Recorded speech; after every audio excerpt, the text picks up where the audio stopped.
Has anyone here ever crawled through caves? No. That was a quick no, wasn't it?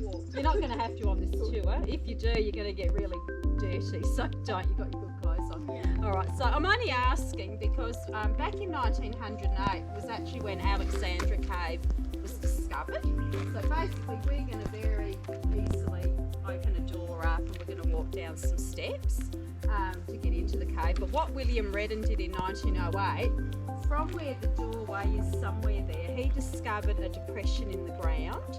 So it would have just been, say, a circle of limestone, and then it was plugged off by soil. Right, so put it this way, where the first chamber is through the landscape, to give you an idea, is through the lawn here. Right, so you've basically, all of you have visited Alexandra Cave already, but from the surface. Okay, now where I'm going to eventually let you out is where the cafe is. Alright, but before I do, we're going to go under the road that you all drove in on. Okay? If you've been for a walk on the loop walk, there's a dark gravel area that runs just up near where the playground is. That's also part of Alexandra Cave under you. Okay, so even though, I mean, sometimes some people don't like to go into caves like all of us do.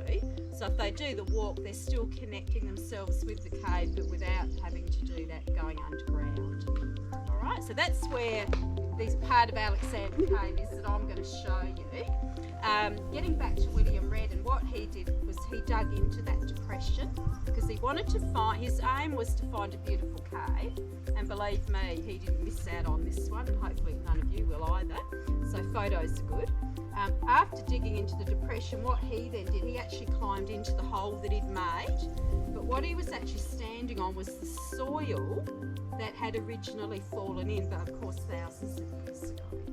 So when we get down below, I'm going to show you where he was actually crawling, because he was on top of that soil that had fallen in. In the 1970s, it was removed to the point that you're standing on today. So you are standing on a fossil site. Don't feel guilty. It's very compacted by lots and lots of visitors. But just remember that even, I'm not sure if any of you are going on to do the fossil cave. Is anyone? We did it before. Yeah, so you did. So just remember, that's where the fossil record is showcased, as you know. But every cave that you walk into here at Naracoorte is a fossil cave. Because if you've had a hole in the ground, it's collected stuff, hasn't it? Okay, so. All right, should we go in? Yes? All right.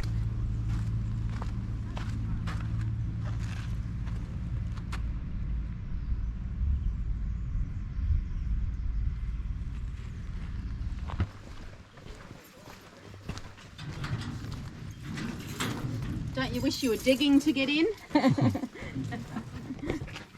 All right. Now it's a beautiful temperature down here too. So are you guys happy to go first? Yes. And when you come off the last step, you'll be on a soil floor, so it might just feel a bit different under your feet. That other section that I mentioned that goes back over here is back over that way.